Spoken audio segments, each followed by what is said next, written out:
the effects that can already be observed or can already be guessed or estimated now of the pandemic. So thank you, Shota. I think the one thing that we know already that we're seeing across the world is that the responses to COVID-19 are varying widely among countries.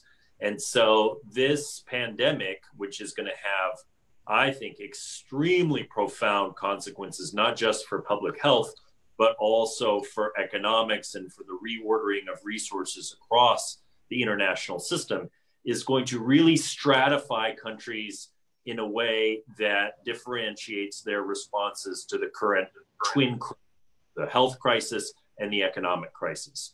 So we've seen some countries like South Korea and Singapore and Taiwan really implement mass, widespread testing of their populations with contact tracing.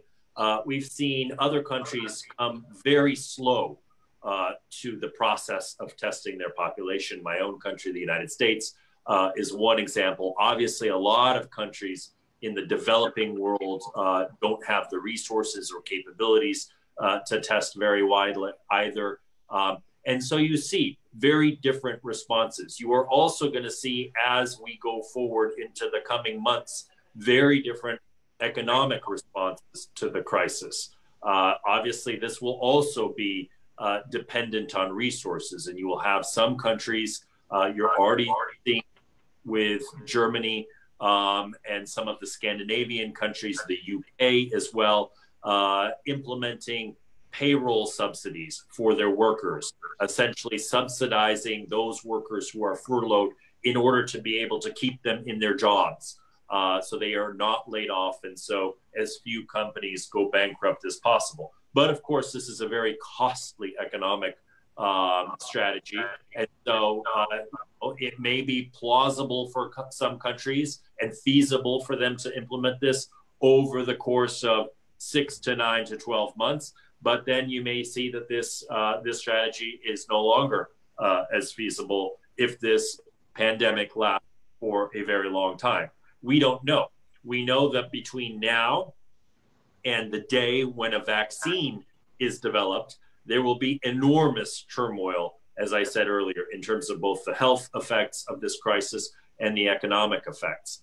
I think that we're not necessarily, I've read a lot of articles from very smart people talking about how this may differentiate states into authoritarian systems and democratic systems. I am not one who believes that the virus response is predominantly going to stratify countries into democracies versus authoritarian states.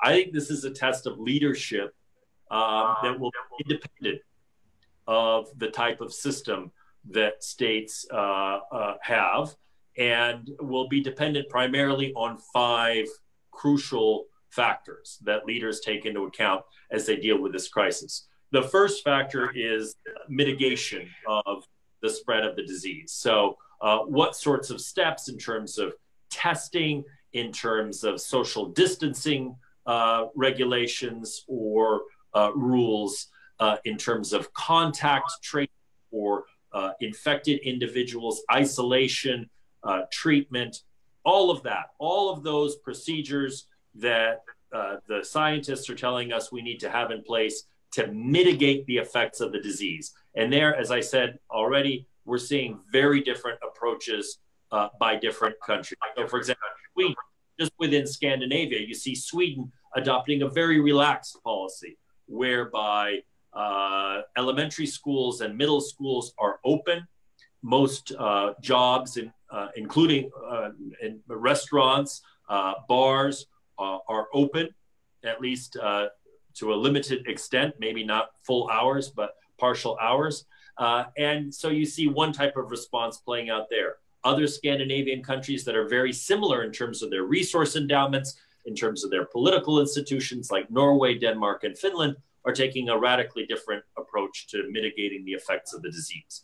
And so that is one very crucial factor, perhaps the most important factor, because that ultimately has ripple effects into the economy and into everything else. The second factor that I think is crucial is how states respond in terms of reallocating resources in the short term to be able to cope with the crisis. So, for example, do states like the United States, do we mobilize the National Guard in our country? Do we use the Army Corps of Engineers to build temporary hospitals and facilities to cope with overflow cases of COVID as hospitals and clinics potentially become overwhelmed? Do we use a law that we have in the United States that dates back to the Korean War that's called the Defense Production Act to compel private sector companies to produce protective equipment and ventilators and other sorts of medical equipment that is necessary to cope with the pandemic? Or do we allow for the market to essentially supply and demand to cope with this issue on their own? And again, we see different types of responses in different countries.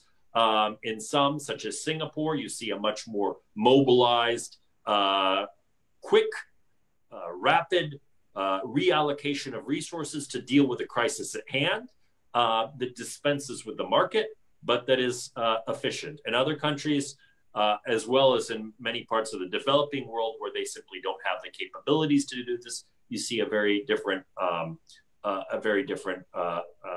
set of circumstances playing out. The third key factor that I see here is in terms of the social safety net. And this is one where states may not have as much leeway to affect outcomes as they might like to have.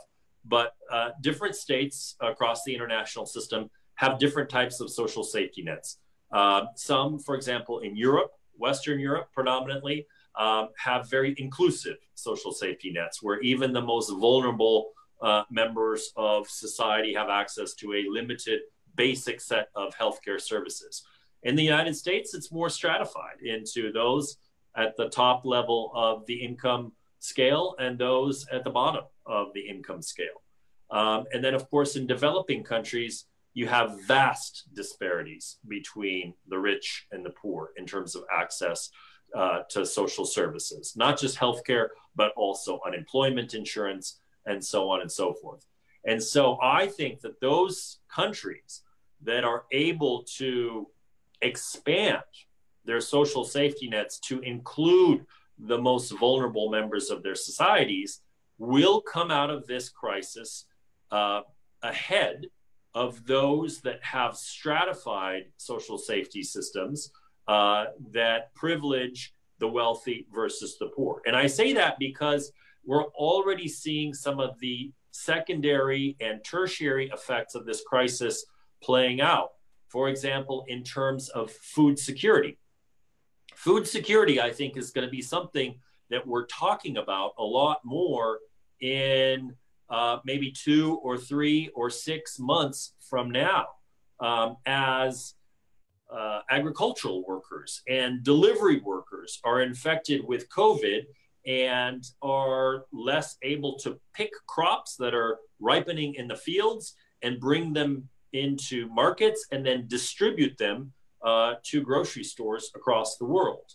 And, if you have a system, a healthcare system that is stratified, as we have in the United States, that is excellent for those that have average to above average economic means, but that is non-existent for migrant agricultural workers, well, that's going to have a huge impact on food security, because then a lot of those people that we rely on to pick crops during the growing season may be unavailable.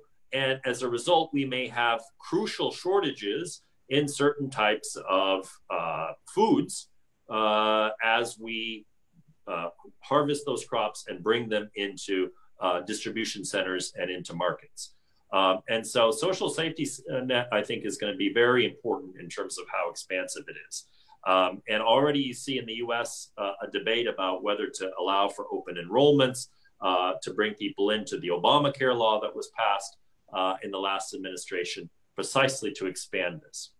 The fourth key variable that I think we're going to be talking about a lot, especially 6 months from now, 12 months from now, 2 years from now, and 5 years from now, is the economic response to the crisis, right? Because the IMF earlier this week came out with its global revised economic forecast.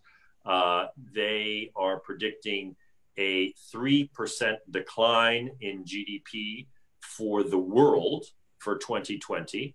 But then they somewhat optimistically predict a rebound of 4.5% growth for 2021. I myself am a little bit more pessimistic. To be fair to the IMF, they had three scenarios: a baseline scenario, a more pessimistic scenario, and what they call a catastrophic scenario. I think the more pessimistic is the more likely one, not necessarily the catastrophic.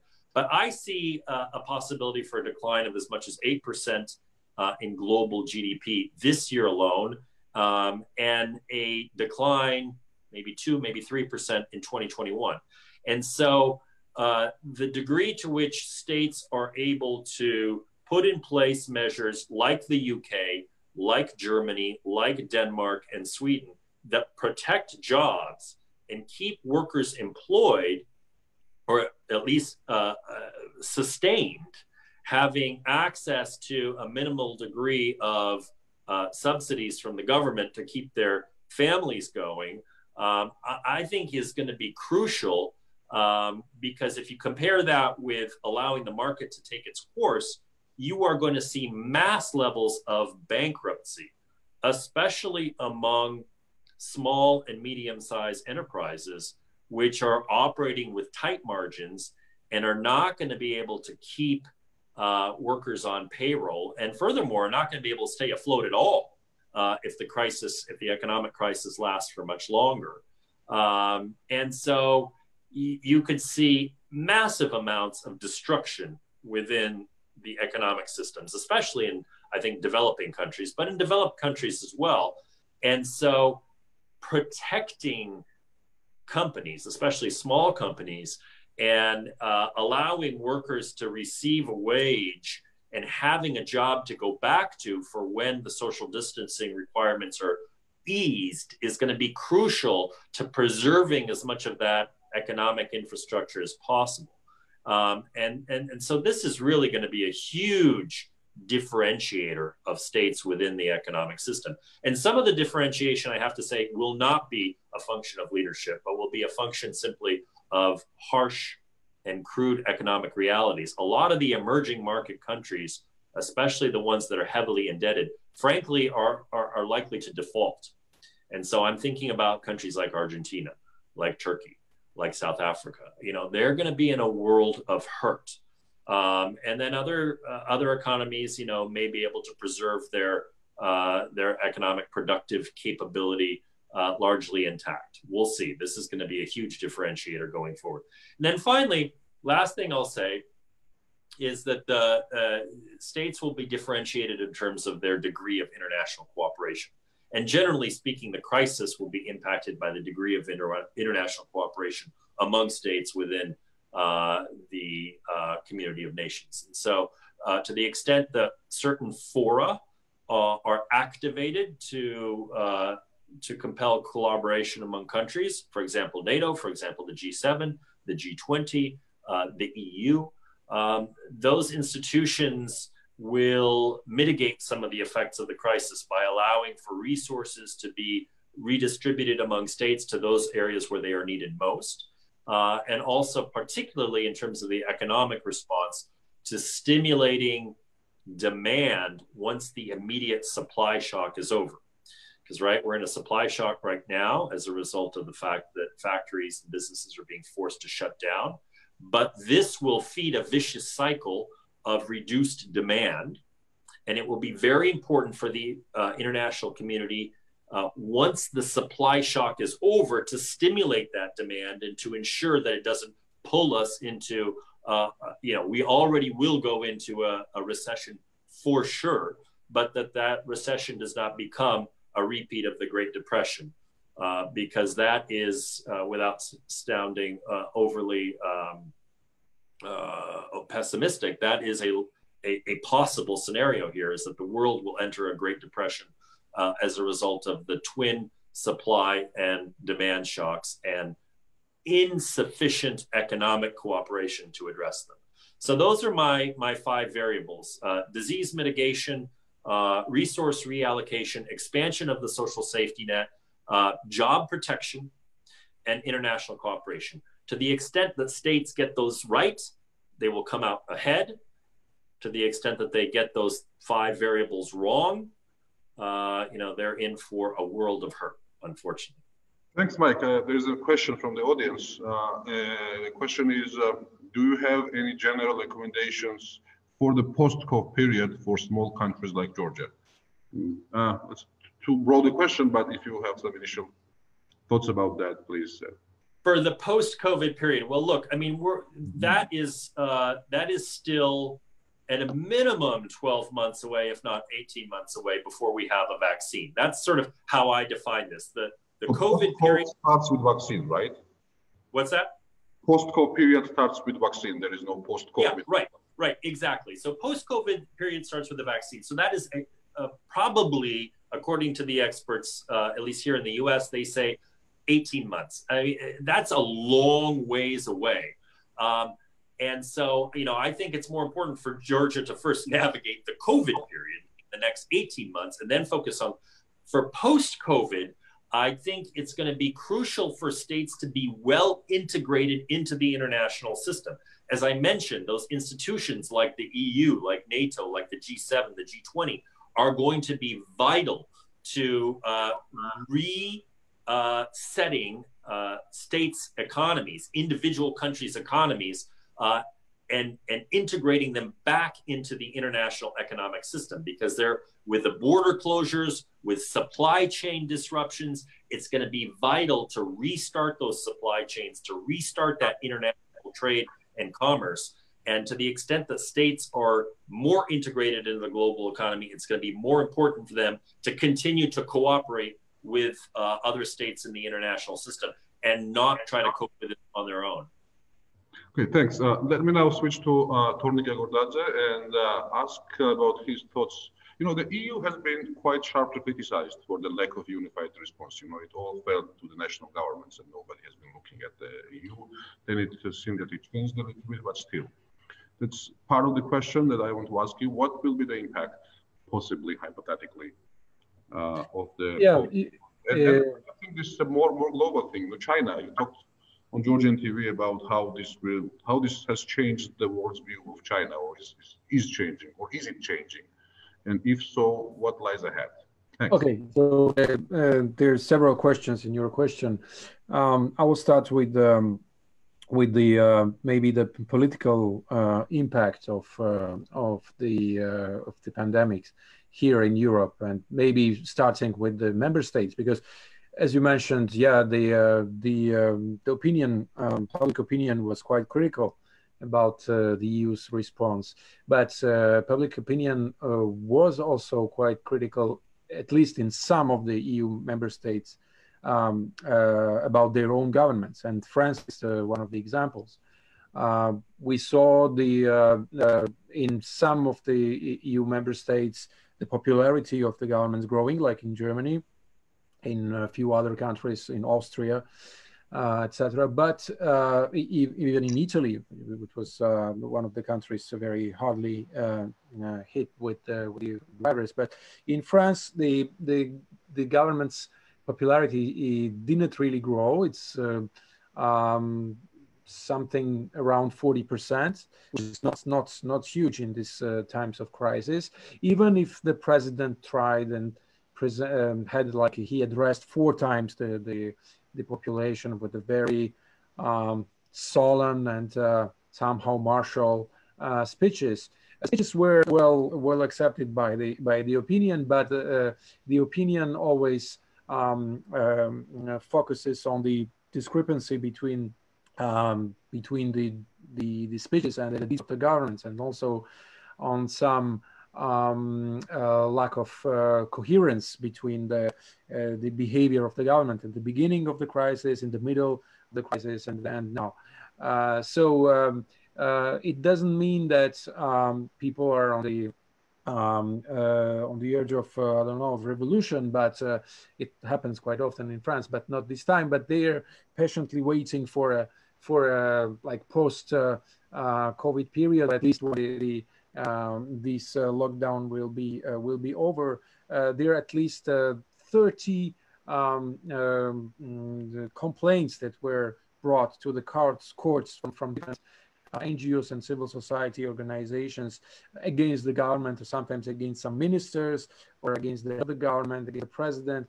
It's mainly about the errors and mistakes in the management. So when it comes to the EU but one positive thing about about France is that we are now in the peak of the pandemic, and the health system so far survived. So we didn't have the cases where the medical so the doctors were forced to choose between the people whom to save and not to save. That was avoided so far, and we see that slow decrease of the people who are entering the intensive care units. So it's becoming a little bit less than in previous days. So that gives some hope that the medical system didn't collapse, as it happened in Lombardy and some regions of northern Italy. So what is the reaction now from the when it comes to the EU? It's a curious thing, because the expectations are always very high about the EU, but at the same time, the same people who are criticizing the EU are against giving you more power and more competence when it comes to different issues.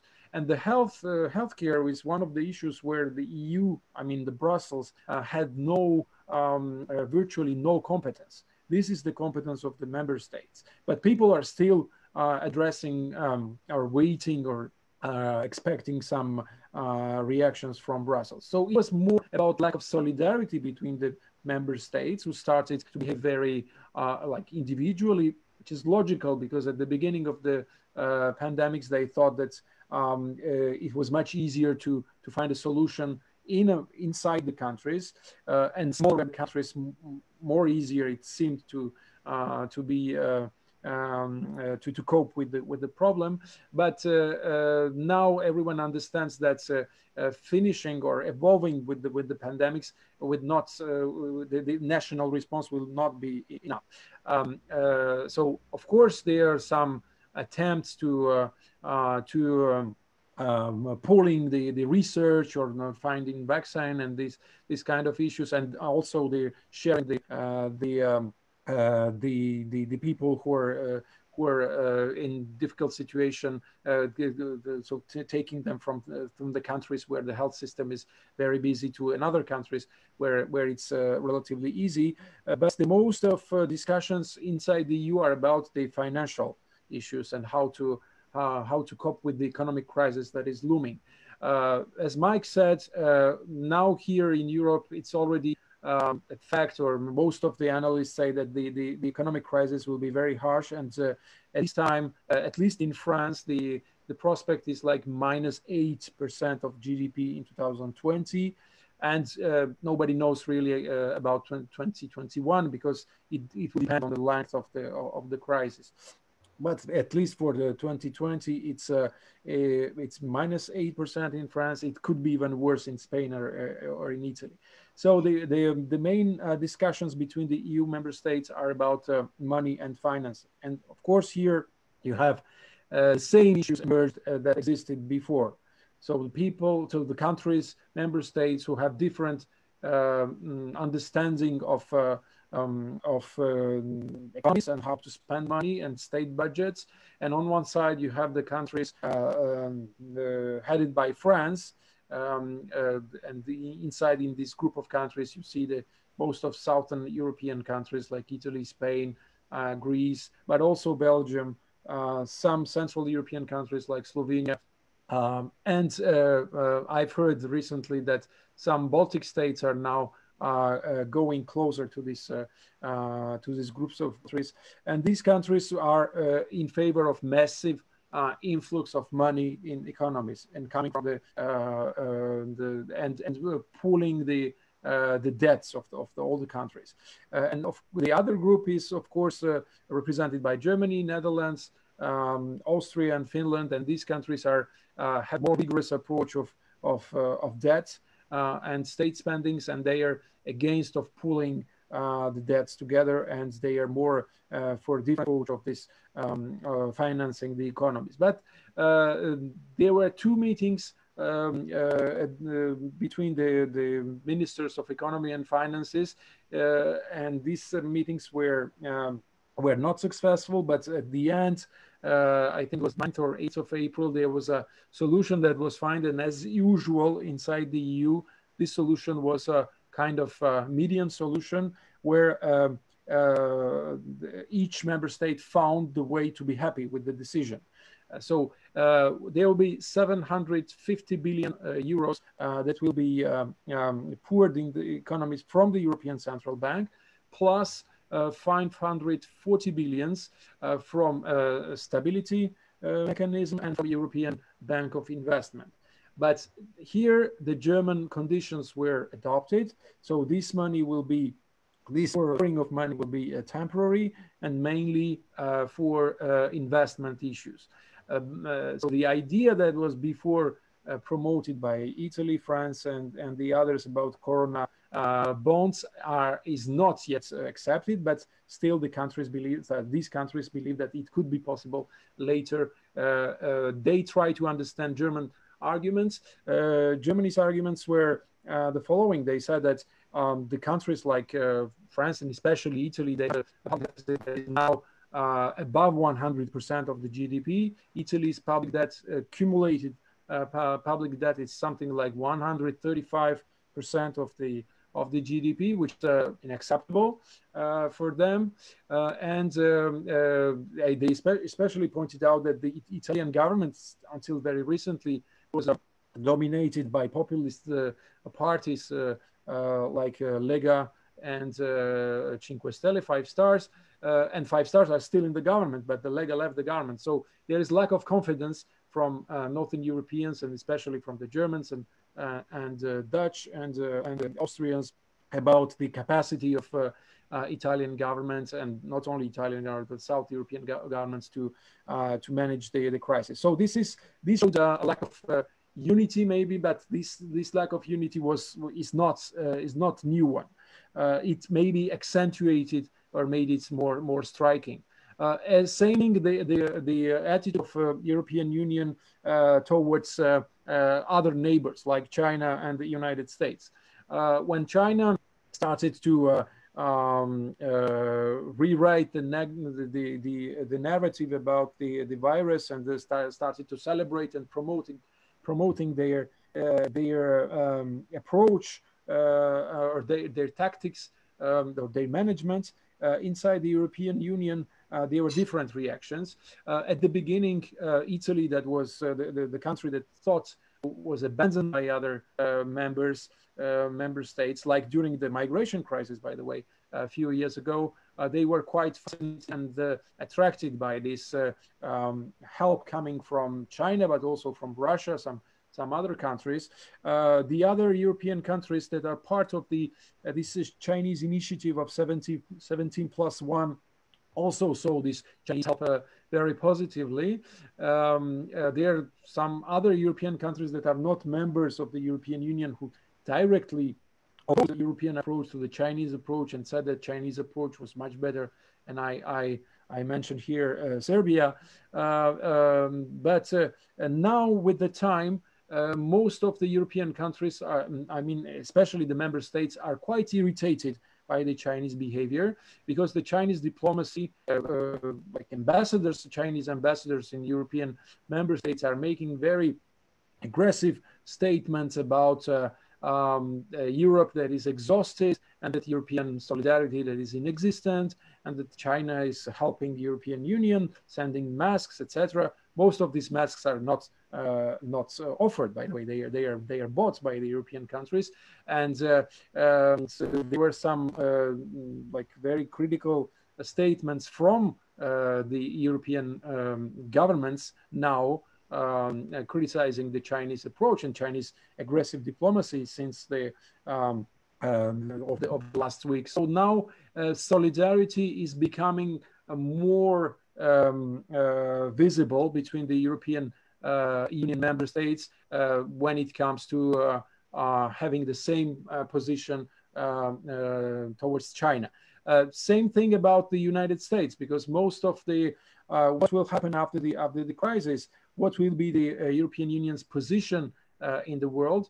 I don't think the idea of the beginning at the beginning of this commission was to have more geopolitical Europe, as Ursula von Leyen and Josep Borrell stated. But with the coming problems, financial problems, and still the differences that exist between Germany and France, I don't think it will be an easy task to reinforce European Union's role in global geopolitics. So the European Union should have make their place between bigger actors like geopolitical actors like United States and China. And here we have problems in both cases. Of course, we have a huge problem with China. China is trying to establish its plans inside the European Union. Since several years, they invested heavily in transport infrastructure in some countries like Greece, Italy, few others with financial problems. But the links with the United States are at their worst stage since many years, and most of Europeans still criticize the unilateral approach of the United States, and this crisis also increased these tensions between the US and the European Union member states. How in coming months, and especially with this current administration, things will improve with the United States. Thornike, thank you very much. And now, Katya, it's so nice to see you after such a long time. Katya, nice to see you too, guys. Katya joins us from Moscow, and we all are interested in what's happening in Russia. So, yeah. So thank you. We're not getting good news, unfortunately, from Moscow these days. Unfortunately not. Thank you, Shota. Hi, Thornike and Michael. Nice to see you guys. Well, I would say that today was the first time I personally took a taxi, and the driver asked me for the special pass that they have just implemented a couple of days ago. And this is the newest restriction for Moscow. And a couple of days ago, we all really thought that this was a very good idea, and this is very, necessary, and there's no other way to fight the coronavirus situation and so on and so forth. But it turned out to become a disaster for the city with the millions of residents. The problem is that the subway still works here in Moscow, and the people who are obliged to go to work every morning, they were stuck in this, not ventilated premises in the morning when they tried to get into the subway, and others who tried to get out of it. So because, the policemen were checking their passes. And this is the first, I would say, huge mistake from the authorities of Moscow. And we now understand that, it was a big challenge for the mayor of Moscow. The mayor of Moscow, Mr. Sobyanin, the guy who became maybe not a hero, but the main actor in the Moscow situation, the Russian situation. I'm talking about especially Russian capital because the main parts of infected people are concentrated here in Moscow and St. Petersburg. So Sobyanin became the person who was who had a leading role and still has the leading role in fighting with this disaster. And this is the first time that he has made this huge mistake. I'm not sure that the situation with the subway lines would maybe change the career of Sobyanin, because this is the first mistake. If we don't count it, this is the guy who lots of people here, political analysts and different people who are close to Kremlin, are considering as the future prime minister of Russia, because this is what Michael was talking about. This is the leadership challenge, and the guy who handles the situation, like Andrew Cuomo in New York, the guy who handles becomes the main hero and the main actor. This is what's happening here with Sobyanin. It's very interesting to observe what Vladimir Putin does in this situation. This is the person who is not there. I mean, he is not the guy who makes decisions. And this is very interesting, specific phenomenon, I would say, with Vladimir Putin. He is the person who, during this 20 years of being in power in Russia, understood, well, this is his conclusion, that he doesn't have to be there and he doesn't need to comment or act when something terrible happens. For example, when terrible tragedy with Beslan happened, with the school in Russia, in Vladikavkaz, where hundreds of people died, including children. Vladimir Putin was not there. He was not commenting. He was not doing anything, right? The same thing happened with Kursk submarine. The same thing happened when the terroristic attack was at Dubrovka Theater Center, Nordost. We all remember these terrible things that were happening in Russia. And I would just remind you guys that there was no president at the moment.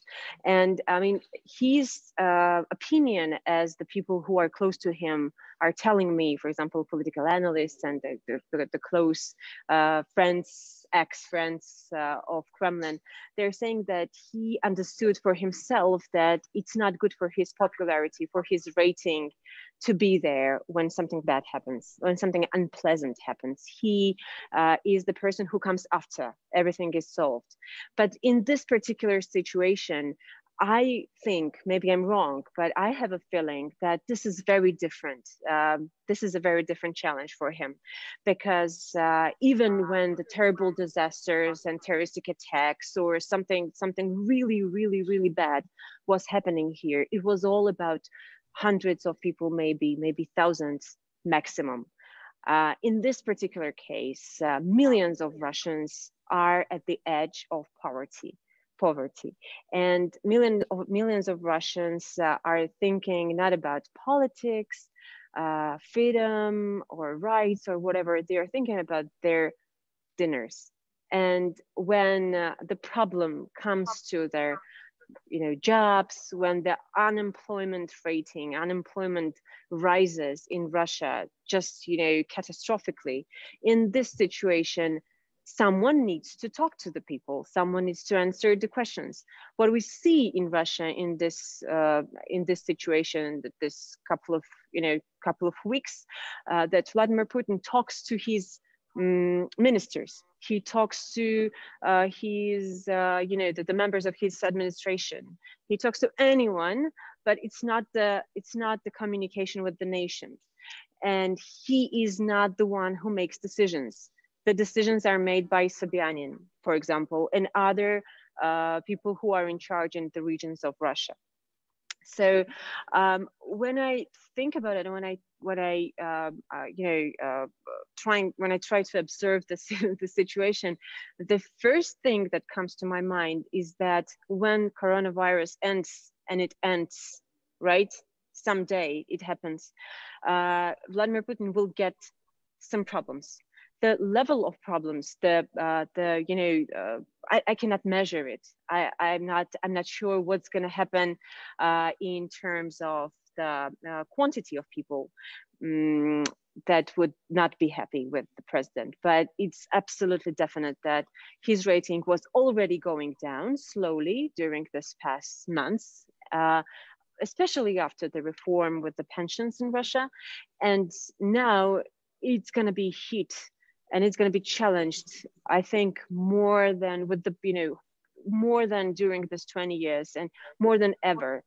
What I can say more is about the situation in Russia is at the same time, Russian State Duma a couple of days ago has passed a new law that recognizes September the 3rd as the day of the end of World War II. So they're gonna have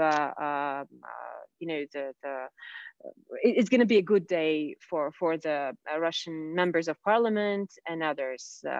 It's going to be a праздник, the celebration. And this is the same day when Russia actually recalls the victims of the Beslan tragedy, the children and others who died there. So this is, this is almost certainly the sign of, the Kremlin doesn't want to have any signs, any thoughts about the unpleasant things that happened to Russia. And even this day, which is so important for so many people, will be now actually the day when Russia celebrates. And again, it's World War II, the idea and the story that is so important, so crucial for Vladimir Putin, because everything that he's talking about is about the past. There's so little amount of information and so little thoughts from the president of Russia about the future or about the reality. He is concentrated on the past and on the victory of Russia in this World War II. This is, again, the main national idea that the Russians have won that war. And this is the main national idea without anything else. There is nothing else that he can provide, he can offer to the audience. And in this critical time for Russians, I think that really something will change after coronavirus. I'm not sure what exactly will be the situation with the constitution. If you remember, maybe, of course, that there will be an voting process, a strange voting process with the constitutional changes that Vladimir Putin has offered, and that gives him an opportunity to be a president until 2036. And this is the record level of power and being in power in terms of timing. And people did not pay attention to these reforms, actually, honestly. In Russia, only journalists and politicians and political analysts were discussing the issue, and the most part of the people just did not care and did not pay attention to anything that were connected to these reforms, because they didn't care about constitution at all. Unfortunately, Russia is the country where constitution is undermined every single day. I mean, that's why nobody was thinking about the problem that can appear after this constitution reform passes. But now, when coronavirus ends and when this voting day will be set, no one is sure that people will go and vote for it, actually, because the level of anger is much higher than it was 2 months ago, and it's going to be even higher. There is no, as in Europe, Thornike will of course say that there is the huge campaign to help people. There are thousands of euros that are getting directly to people, directly to businesses, directly to people who are suffering and who are in a difficult situation now. In Russia, there is no concrete, no direct help. I mean, it is some help, but it's really very small. Nobody will even feel it. We're talking about thousands of rubles, and this is a very, very low level of help. So that's why in general, I would wait for the changes in Russia, finally. I'm not sure that it's going to be good, but they're coming. Thank you. Question to you from our Facebook viewers. Sophie Mokuchava is asking, does Catherine mean that the outcome of the coronavirus will have a bad impact for Putin? How? Have not we seen that poverty, unemployment, etc., doesn't really bother the untouchables? No, it's not true. It's not true. poverty is a very serious issue for everything. I mean, for everyone and for every single country in the world. You should not think that Russia is so poor that people do not recognize and do not pay attention to their dinners and to their fridges. It's not true. After the beginning of 2000s, when the level of oil prices was very high, people in Russia understood how it is to live with money and how it is to spend money. Even people from different Siberian cities, they are used already. They are used to visit at least Turkey, right? They are used to spend money. They are used to get some level of comfort. Now they're losing it, and it's really very important. Yes, of course, the unemployment level in Russia is lower, is higher than in the US or in Europe, but it's much lower than it was 20 years ago. So Russian society, it's really different from what we saw maybe in early 90s or in the middle 90s. It's different. It is used to some level of comfort, which they are now losing. I mean, they're in the middle of losing this comfort. I think won't Putin have the chance to point finger at like New York or Lombardy and say, look what's happening there. We have avoided a catastrophe because of my competent leadership.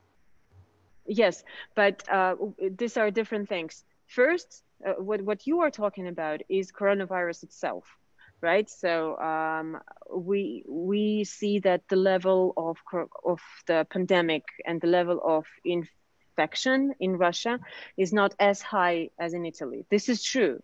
And of course, doctors and the hospitals in Russia, they really work very well. I mean, this is the thing that we need to just, understand. And this is true. I would point out, by the way, that the main wave is still coming. It was not here before. I mean, we are waiting for the main wave maybe in the middle of May. Someone has just said that it's going to be in June, July. Oh my God, can't imagine.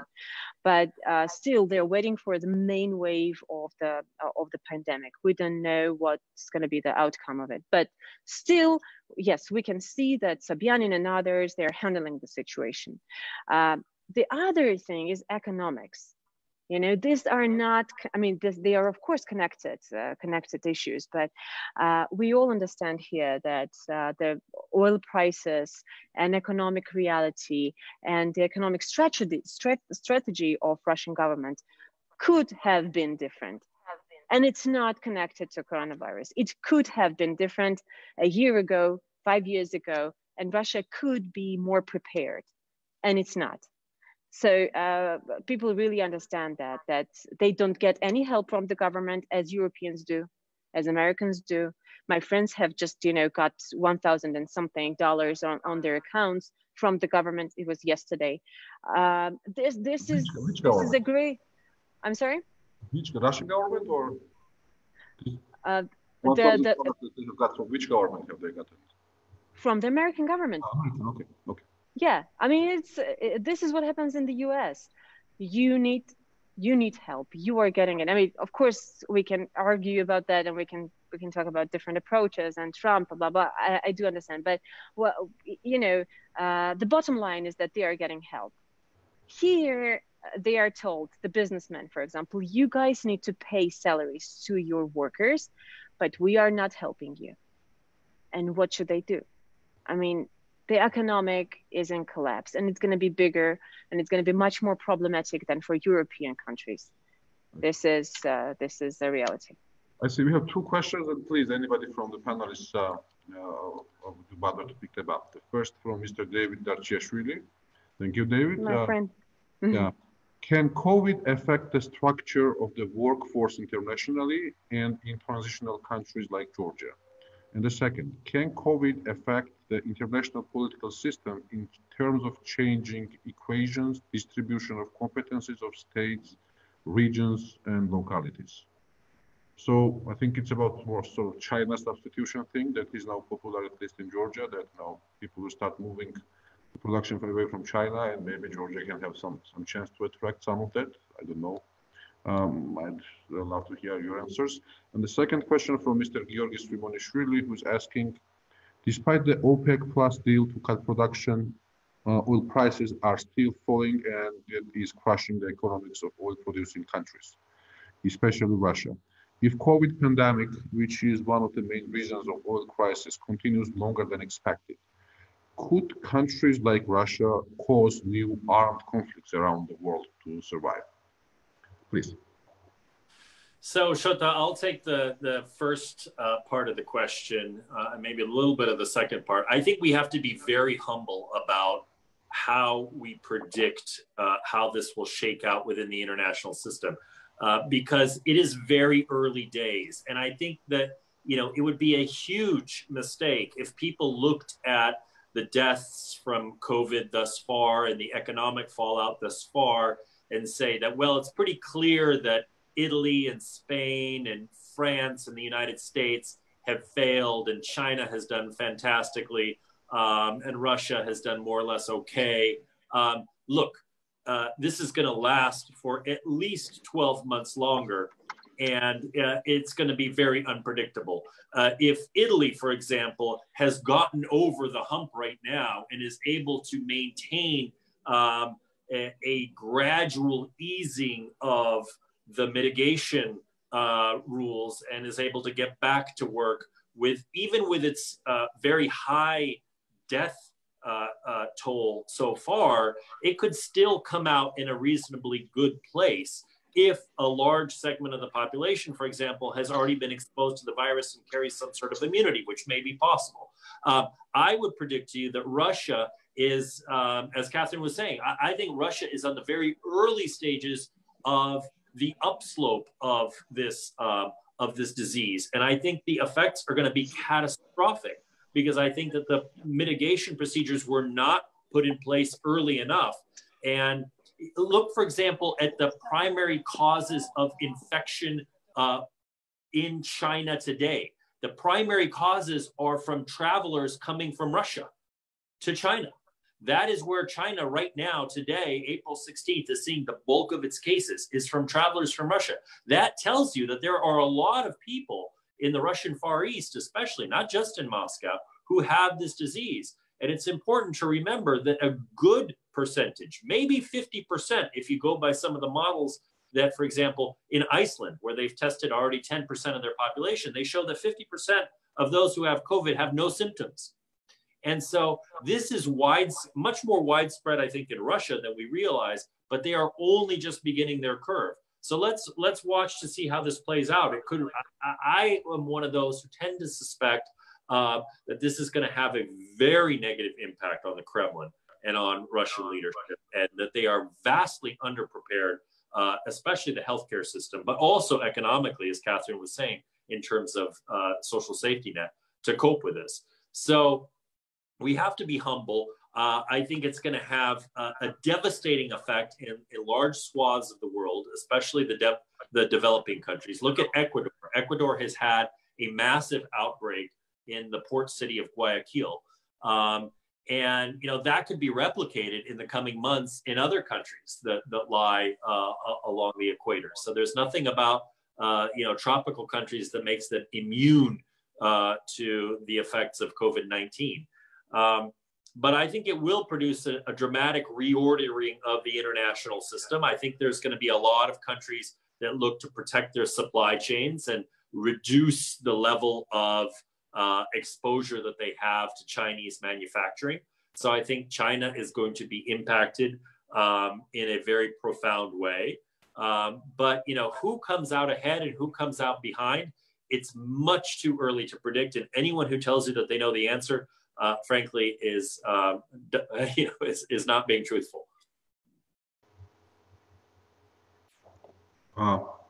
Would anybody else want to touch? Maybe a short answer to David's questions and this popular idea of replacing China progressively. And so I think the idea is here, of course, because most of the Western countries realize that the dependence on China is reached a worrisome level, and when China became member of the WTO, it was 17, 18 years ago, the China's share in the world's industrial production was something like from 8 to 9%. And now in 2020, China's share is more than 20%.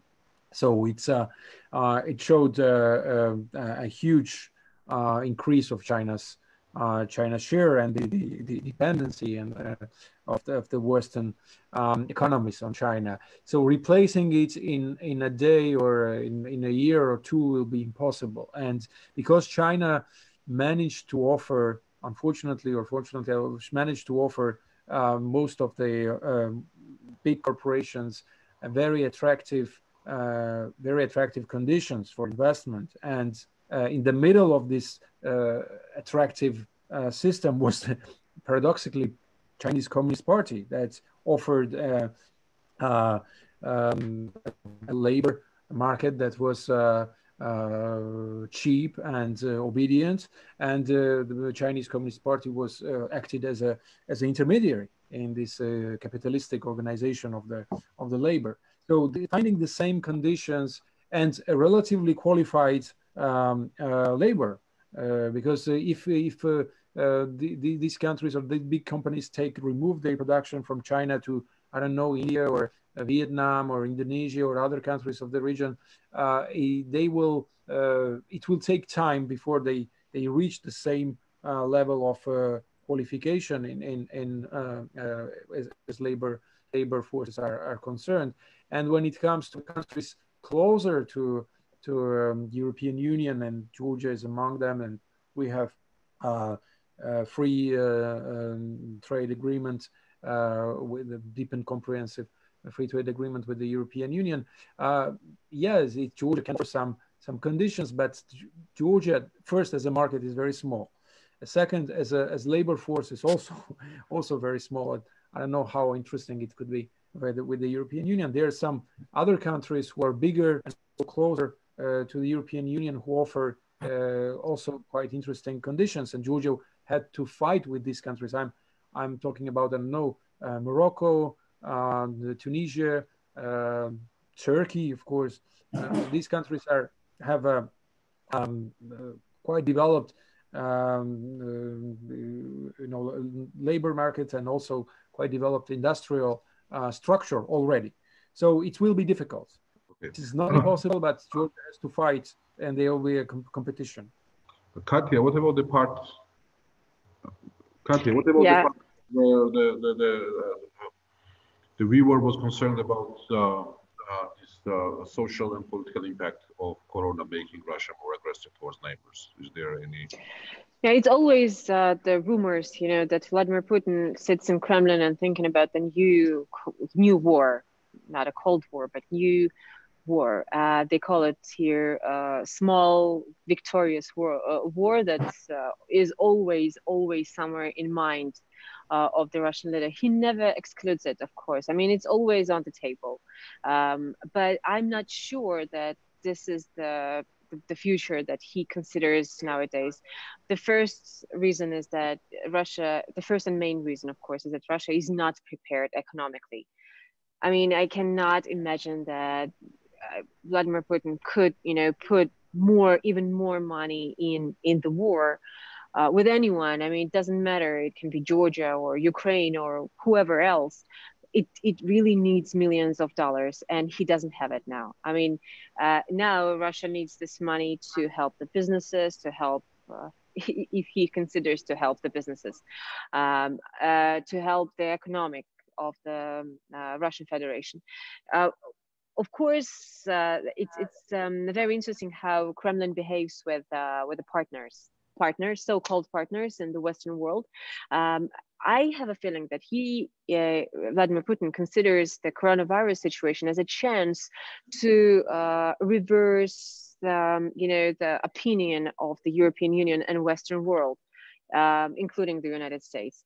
Of course, you paid attention as Vladimir Putin tried to help Italy and sent this, medical equipment or medicines to Rome.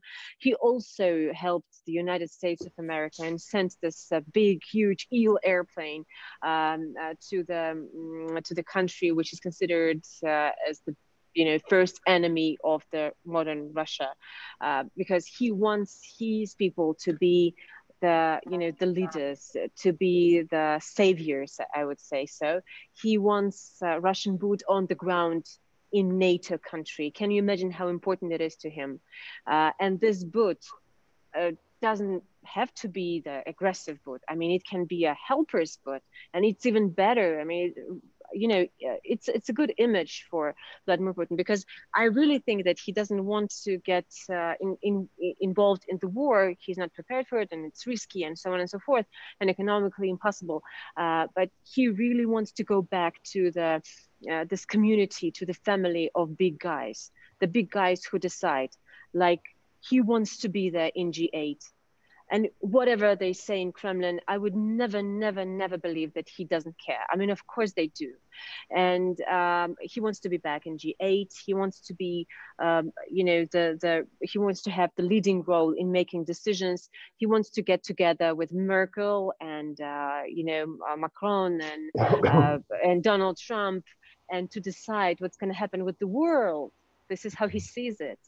And by the way, Macron is the one who helps him in, not directly, but is the one who really, really says, things that are important to Russia and that are positive for Russia.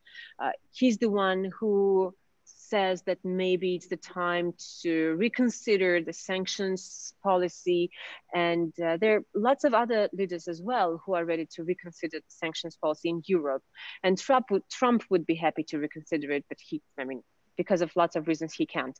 So now, as I understand, in Moscow, they are in the middle of planning new policy, or in the middle of using the situation with coronavirus to get closer and to be inside of the big man family.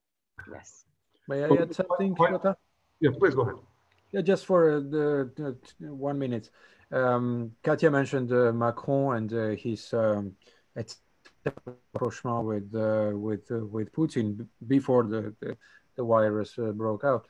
And now, of course, France is a very particular country inside the European Union.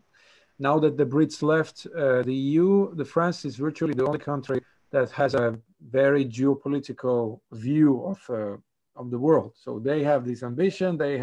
They still have an army that is more or less okay, unlike many other partners inside the EU. And like geopolitics is part of the national, I don't know, culture. And Macron believes that post COVID situation, there will be tensions with China, and it helps him. And he uses this as an additional argument to say that we need to take Russia from China and to bring it closer to us, to Europe.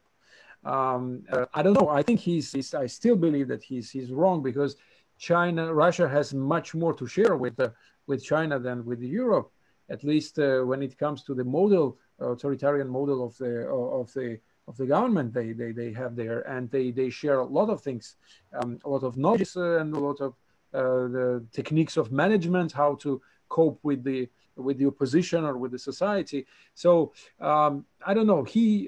I think there will be more attempts from some European leaders, and maybe also Macron, to say that now we need Russia more than before the crisis, because we saw that China is becoming more and more dangerous, etc. Okay, now we have quite a few questions, so I would ask you to make your answer short. The Gia Nodia is asking the following. I have a question to Mike. Your fifth point was that a country's level of integration in the global economy will be an important variable for the post-conflict recovery. But it was not clear for me whether it would be a plus or a minus when international travel is so much disrupted. will not instinctive reaction of many people to support will not instinctive reaction of many people to support greater economic autarky if there are shortages, will not be there a trend to favor domestic consumers? Yeah, so that's a very good question. I think there will be a trend towards domestic autarky. My point is not that necessarily that states that are more exposed to international markets will come out better, but those that use fora for international cooperation will come out ahead. So in other words, take a country like the Netherlands. The Netherlands is an export-led economy that depends very much on access to other markets and globalization. I'm not saying that the Netherlands is going to come out of this crisis better than a country like maybe Paraguay that is less integrated into the international system economically. I'm not saying that at all. I'm saying that countries that are able to cooperate with others through mechanisms like the EU or NATO or the G7 or the G20 will be able to manage the problem better than countries that do not cooperate or that try to act unilaterally. So it's a slightly different point that I'm making about international cooperation than I am about integration into the international system. Okay, then David Darcheshvili has one more question. Thank you for the answers. Basically, the second question somehow not very clearly implied what may happen to the concept of national sovereignty. Will it be further strengthened or the opposite will take place? So the national sovereignty, how is the COVID crisis going to affect it? That's the question. Who is the question for? For anyone. Well, I can take a first stab. Maybe someone else has some thoughts as well. Clearly, there will be an effort to, I think, strengthen sovereignty as an initial response. The fact that borders are being closed, the fact that countries are trying to take control of supply chains and manufacture domestically. I think all of that is going to, and there's also a degree of beggar thy neighbor as well, which is sort of the mercantilist instincts are kicking in with this crisis. But fundamentally, I think so there's a short run and a long run. I think in the short run, you are seeing a much more sovereignty-led, instinctual sort of response from national leaders. Over the long run, I think this crisis is actually going to reveal the bankruptcy of, for example, Trump's America First policy, because it is going to show that by refusing to cooperate with our neighbors more closely on this crisis, we actually came out in a much worse place than had we collaborated more closely from the beginning. So in a sense, I think there's going to be a very sharp disjuncture between the short term and the long term. But still, I mean, if you look at the situation from the one hand, really, it's really important to cooperate with the neighbors and partners and so on. But still, we are witnessing now the situation when the borders are closed and every single country is by itself, actually. I mean, what do we need this cooperation for? Does it help at all?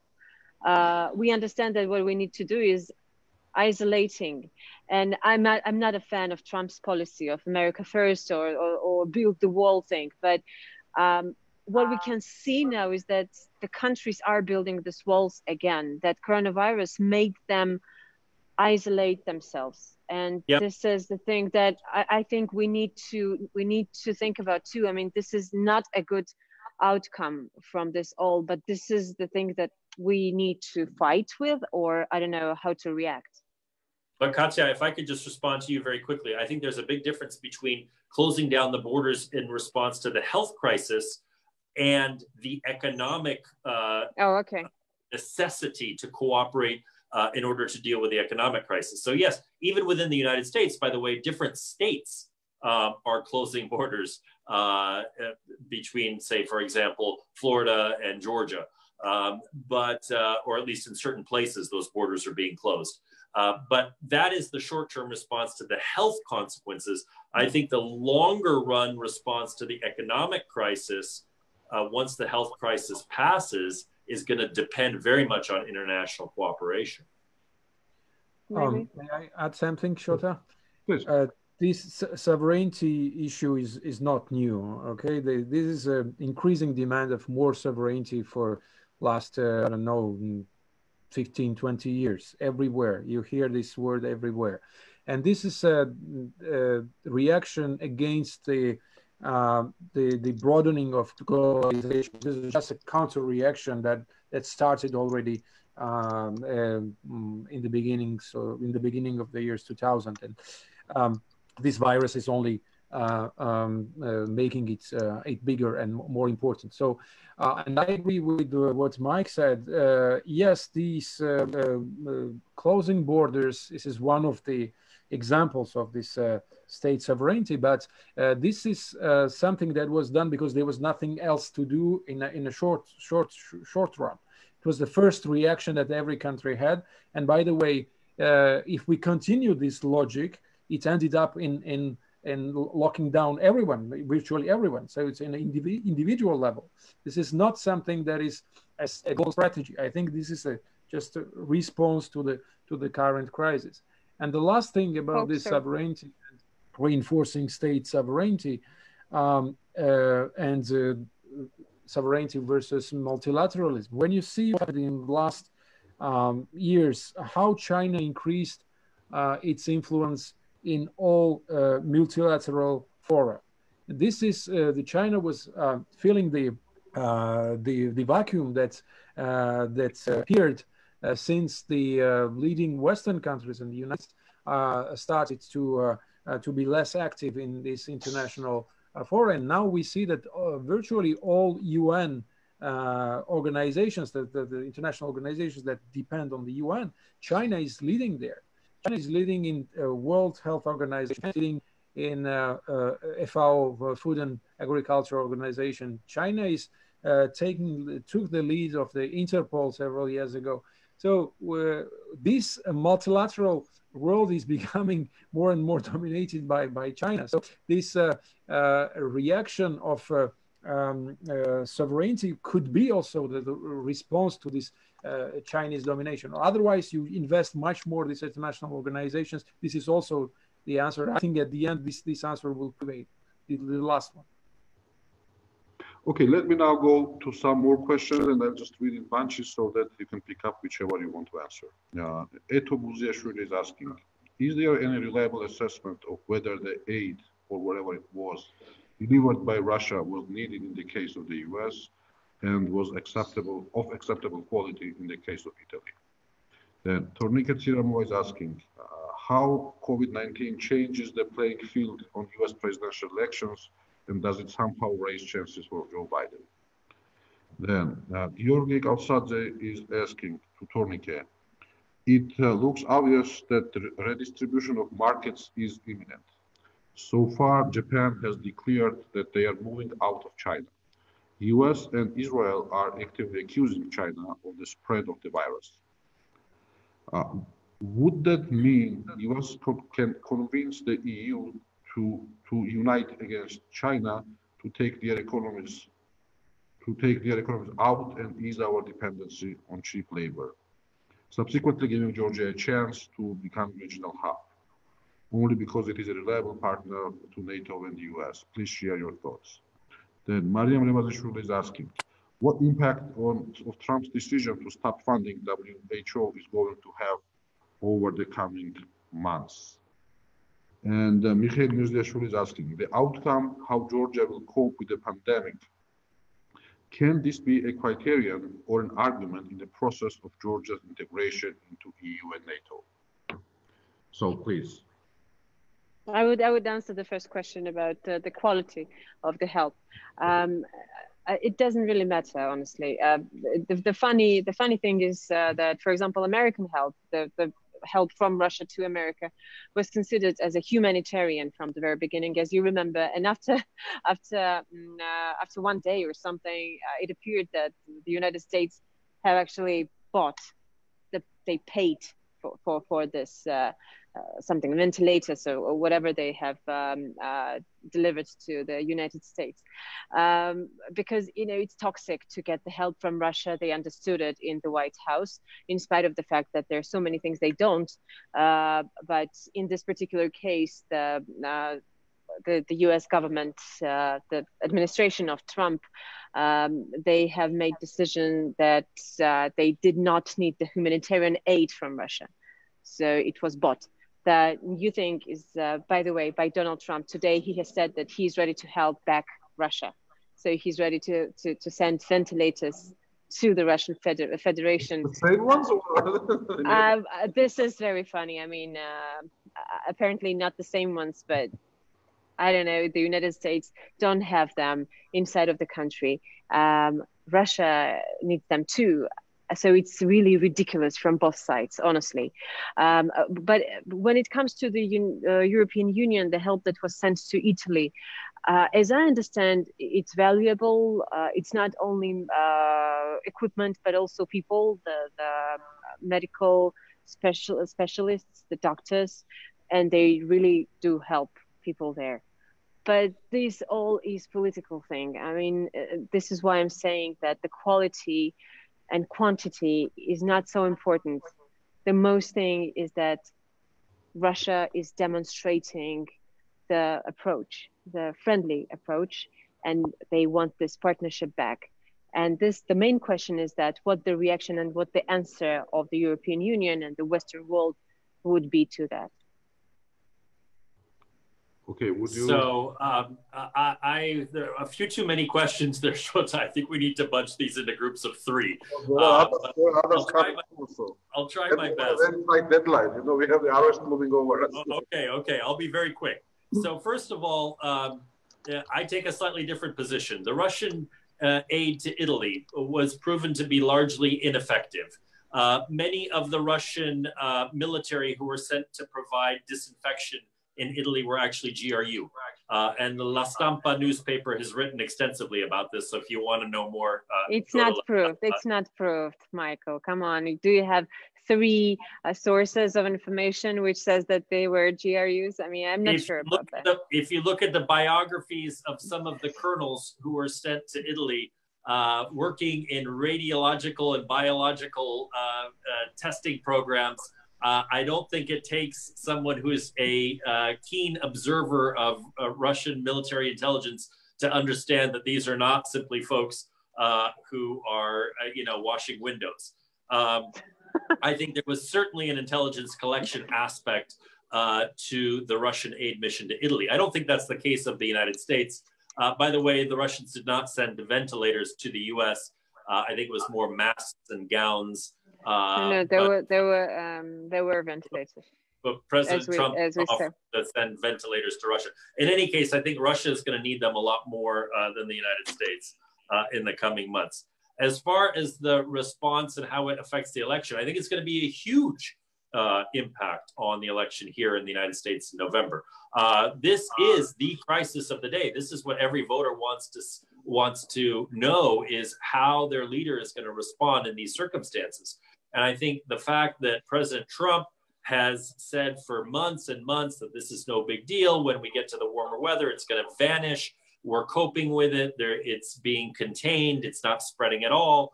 All these lies are being juxtaposed with a leadership style from Vice President Biden on the other side, who is talking about listening to the scientists and following a very detailed plan for how to cope with both the economic and the health effects of this. So yes, I think it's going to have huge ramifications in November. And then the last thing I'll say, one of the questions was about whether less reliance on Chinese supply chains will mean that countries like Georgia may play a more prominent role. And I think actually, yes, to a limited degree, yes. I think you will see, as a result of this crisis, when it's all over, I think you'll see countries sourcing less from China and thinking about how to source more strategically from countries with whom they share values and who they see as geopolitical friends and partners. And so, yes, I don't think it maybe will be a huge effect, but it certainly will be a partial effect. Yes, please, Thornike. Two words on Russia's help to Italy. Of course, this help is totally political, and the journalist from La Stampa who wrote a very critical article about that was threatened, and was threatened by the Russians who were there to help the northern Italians to cope with the crisis. So this was a huge scandal in Italy, that the Italian citizen and journalist is prevented from doing her job, and because she was literally threatened. Then it's also very interesting to see why Russia appeared so actively in Italy and not in Spain, let's say. And that underlines even more the political aspect of this. Because Italy, and especially the northern Italy and Lombardy, is the region where the Lega, the main ally of among the Italian political forces, the main party that is close to Russia, and lots of towns are governed by the Lega still. So that was a kind of gesture also to show, to increase Russia's prestige in this part of Italy, and they did a lot in Italy, not in Spain, because first, Spain is less important when it comes to discussions about the sanctions about Russia, etc. Italy was since the election of the government of Lega and Cinque Stelle among the countries that was asking to easing and ending the sanctions. Spain was not doing that, and also there's a huge criticism about Russia that emerged in Spain since lots of Spanish newspapers wrote papers about the Russian involvement in Catalonia crisis. So Russia has a different image in Spain and Italy, and the fact that they were much engaged in Italy and particularly in Lombardy showed that they had a political agenda behind it. Then other questions about prospects of Georgia's integration in NATO and in the EU, depending on how Georgia with the crisis. This is a very difficult question to answer, because no one knows how the European Union would look like after the crisis. So no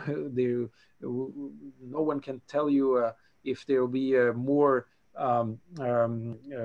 will for further extension of the European Union. I don't know. I have no idea. First reaction is maybe not, because it's there is such a big fatigue for European enlargement that I don't think this crisis will give some momentum to those who are in favor of enlargement. And when it comes to NATO, yeah, Georgia did its job much before. Like Georgia's engagement in Afghanistan was an example that showed that this country was ready to participate in, not only ask for security, but also to participate in national security. But still, it didn't. It was not considered as enough of argument to take Georgia as a member of NATO. But there was a question about that I didn't understand well about European Union and US and Israel. But can you tell it again, or? Yes, 1 second. Yeah, basically the question was that these countries are withdrawing from China production. I think you answered that already. That Japan, South Korea, some other countries are taking the production away from China, and they might want to put it elsewhere. So, if Georgia has a chance, it will take time and it will be difficult. Yes. But yeah. Now comes a very interesting question from Nino Janashia, and I want all three of you to help me with that. When we are already witnessing very low level of participation in elections in many countries, what would be the impact of COVID-19 on electoral process and thus on the legitimacy of the governments, and how these processes can adapt to the new challenges? To broaden the question a little bit, what is the impact of a democracy? Are we on the verge of seeing the new surveillance state, police state? Is democracy and liberalism going to suffer? as a result of the crisis. Legitimacy of the elections is only a small part of it. What are the initial, and it's a very difficult question, but what are your initial thoughts about how the democracy and liberalism are going to survive this crisis? Well, Shota, I can begin because look, it really is going to depend on the country. South Korea elections, and they had over 60% turnout, record turnout, and the ruling party in South Korea did very, very well. Together with a satellite party, they gained a clear majority, about 180 seats out of 300 in the South Korean parliament. So there is a model of how to hold an election in the middle of this crisis and do it very effectively. There will be other cases where this pandemic is used to diminish turnout, potentially to subvert democratic rules. But look, in the United States, we're discussing already now how to posture ourselves for November when we have our elections, and there is a bill that's been introduced in the United States Senate to allow for nationwide mail-in voting. And I think that's something that we should seriously consider because who knows what the situation on the ground will be like in November. But this is going to play out very differently. Some countries like Hungary, it's already had disastrous effects. In others like South Korea, they've gone ahead with great success. Yeah, I just wanted to add that I totally agree with Mike, and it's a huge challenge for Russia because, for example, here when the borders were closed, the main joke in Moscow was, "Oh my God, will he remember to open it when it comes to the end of the coronavirus?" Because lots of people still remember what the Iron Curtain is, and lots of people understand here that authoritarian regime really dreams about the situation when they can do anything. So of course, speaking seriously, we understand that the borders will be opened because everyone needs these open borders in the modern world. Katya, let me jump in and ask you. Yes, the authoritarian leaders around the world are using this crisis to bolster the oppositions. And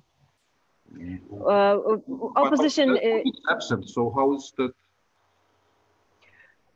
Actually, allowing somebody else to handle the crisis, or nobody's handling it really? In terms of opposition, nothing happens here now, Shota. No one cares about opposition, honestly, because opposition is opposition. But what I'm saying is that authoritarian regimes have tried to use this crisis for their benefit, and not even very authoritarian ones. Some even in the EU. And in general, the crises are good for those who want to strengthen the central state authority for whatever ends. What happens here is strange here, right?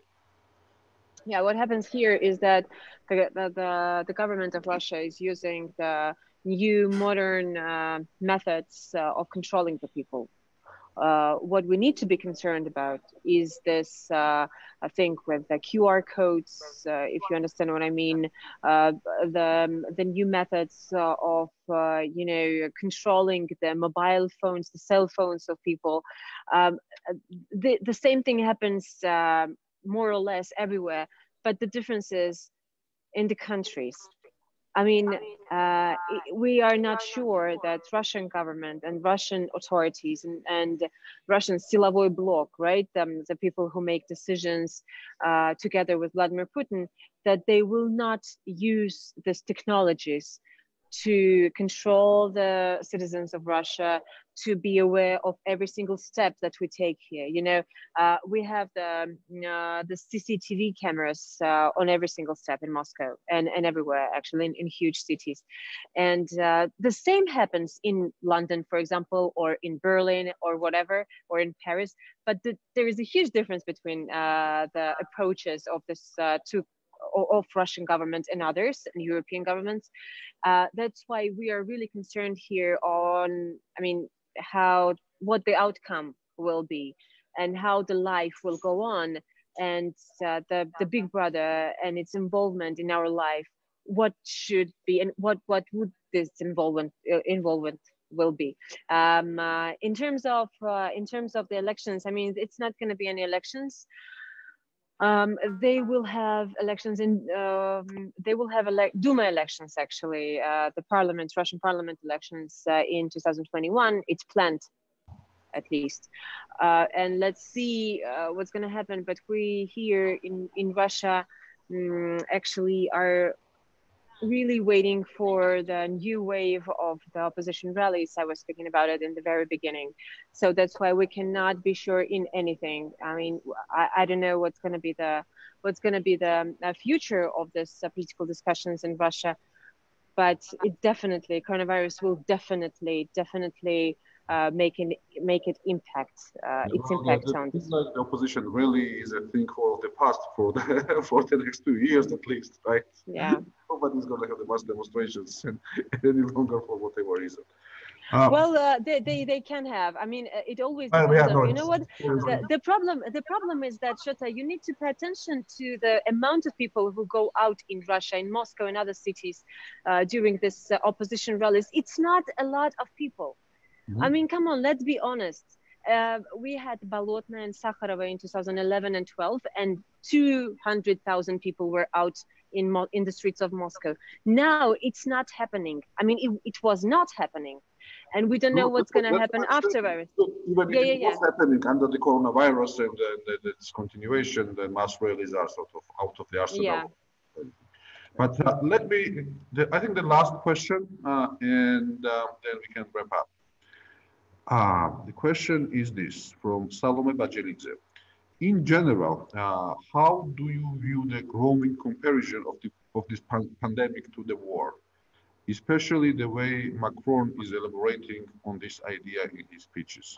The second question, what are your thoughts about connections of the virus spread to the future climate change action? Please. I'll let Thornike take the Macron question. Yeah, I will answer the Macron question, but also coming back to this conflict between democracy and authoritarianism. It depends of this confrontation between democracy and authoritarianism with this coronavirus pandemic is that it depends pretty much how the democracies will answer this ideological warfare that is already ongoing. And you see the aggressiveness and the resources that the Chinese regime and few other authoritarian regimes are putting in this propaganda to demonstrate the advantages of the strong power and the effectiveness of the authoritarian regime. And if it is not answered by the democracies, and they have lots of things to answer. First, to demonstrate that the statistics in most of the authoritarian states are false and they cannot be trusted. And this is quite, it is not possible to demonstrate first. And second, to show and demonstrate that the absence of transparency was at the origin of these epidemics. The fact that Chinese government tried to hide the scale of the epidemic and the fact that the virus was transmissible from the animals to the people and from people to people, the fact that they were concealing this evidence played a decisive role in the emergence of the whole crisis. So the democracies, they don't defend themselves and they continue to be passive. Of course, the battle will end up negatively for them. So it's a matter of reactions and the capacity of the democracies to defend themselves. Now the answer, the parallels with the analogies with the war. And yeah, President Macron did it several times. On one side, yeah, what we have, the situation, it's quite comparable in some aspects to the war, because we will have the biggest economic recession since the Second World War. This is already established. It will be much worse than in 2008, during the financial banking crisis of 2008, and it will be even stronger than the oil crisis that we had in the 70s. So the economic effects will be as bad as during the wartime. But at the same time, the politicians, they like to dramatize the situation in order to to increase their popularity, to show that they are in charge and they are leading the nation. They are the kind of father of nation. And this is something that countries like France, where people are very much demanding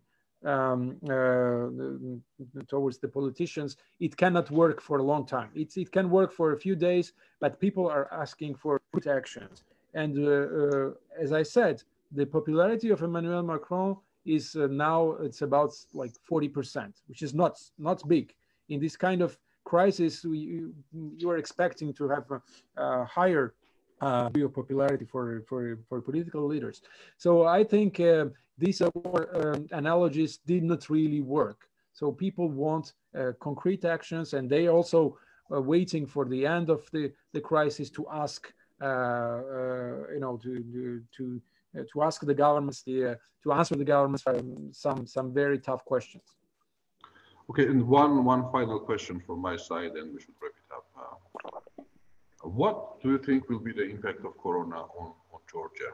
In terms of democracy, Georgia was undergoing a very painful political reform, electoral reform, prior to the crisis, where we don't know whether the reforms will continue in terms of the change of constitution as well as release of the prisoners.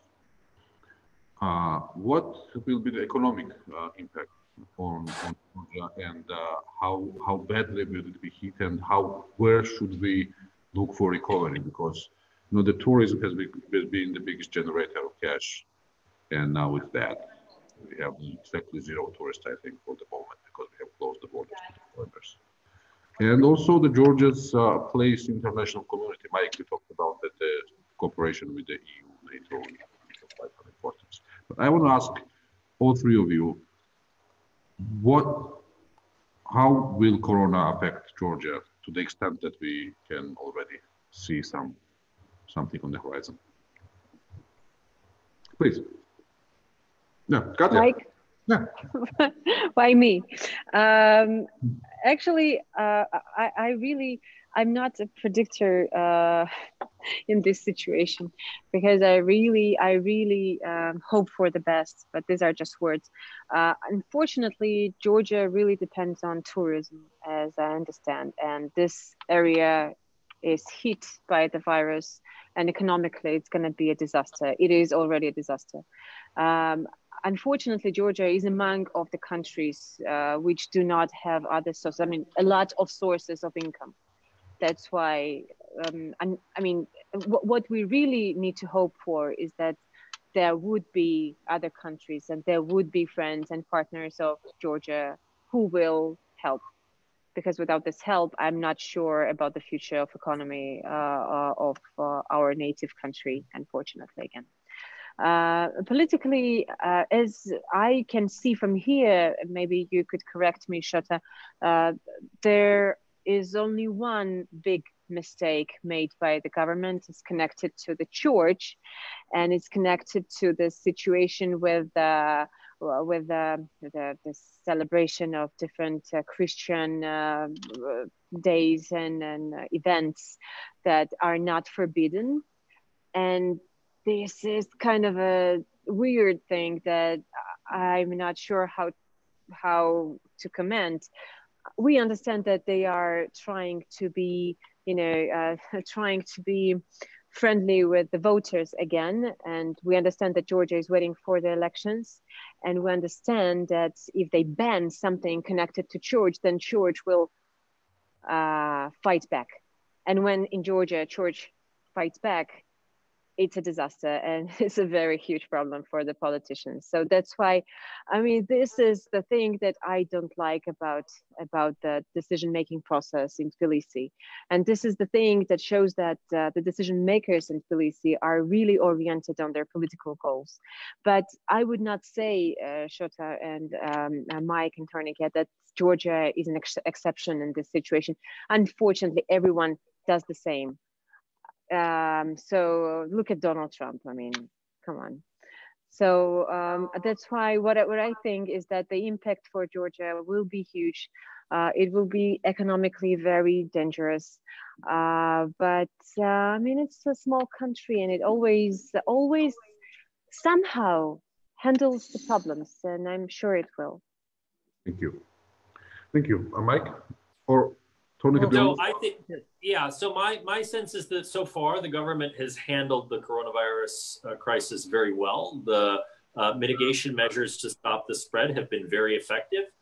So far the Georgian government, I think, gets an A as a grade in terms of its handling of this crisis. Of course, the October elections are decisive in terms of Georgian democracy, and we simply have to see how those play out and how those are handled and what the situation looks like in terms of the virus and how widespread it is in October. I think it's very hard to make predictions at this point, but I think the circumstances for those elections are going to be very difficult ones. And so it's going to really be a test of Georgia's democracy. On the economic side, I agree with Katya. I think, unfortunately, it's going to be a disaster, and not because of any fault of Georgia's or Georgian politicians or decision makers. I think simply this is going to be a global disaster. Thornike said it, it's going to be the biggest depression since the 1930s. And it's going to affect Georgia just like it affects most countries in the world. And Georgia, with its dependence on tourism, certainly is going to have a massive economic hit. So how Georgian authorities respond in terms of reintegrating into global markets once this is over is going to be very important. The support from the EU and from Western partners. Will the U.S. pursue a free trade agreement? What will we do collectively to help Georgia is going to be very important. But I think it's going to be very, very harsh, and we should expect that. But by the same token, most countries around the world are going to face very harsh economic realities. So Georgia's not going to be alone. It's going to be part of a global community that is suffering together. Okay. Thornike? Yeah, maybe I will add a few words. It's too early to judge how well the government managed the crisis, because we have still had important challenges after the religious holidays, and the signs show that we are still quite far from what we call the peak of the epidemic in Georgia. I would one of the effects that will probably come after the politically and on the social on the society level is that if we have a huge explosion of the epidemics after the religious holidays, let's say the popularity or the image of the church will suffer a lot. This will be something comparable to what happened in some very practicing and religious countries of Europe. In a few years, things have changed, like in Ireland or in Italy and some other countries. That also can happen in Georgia. And it's the government's position towards the church appears quite exotic. I'm sorry, one of the epidemiologists of Georgia mentioned a few countries of the world. I think Georgia looks quite exotic when you see how the government and reacts towards the church and make some important decisions in terms of the security of the population, but at the same time it's allowing incredible things to the church, like gathering people and giving them the same spoon and the same cup. So if this there's an explosion of the epidemic and we have thousands or hundreds of deaths, the government will share the responsibility with the church in this. And I hope it will not happen, of course, but this is something that could be also one of the outcomes of this crisis. Well, let's hope that Georgia will be spared by the virus and it goes not as bad as in some other places. Thank you. Yeah. Thank you also. Thank you very much. Easter to those who celebrate. Thank you. Bye. Bye-bye. Bye.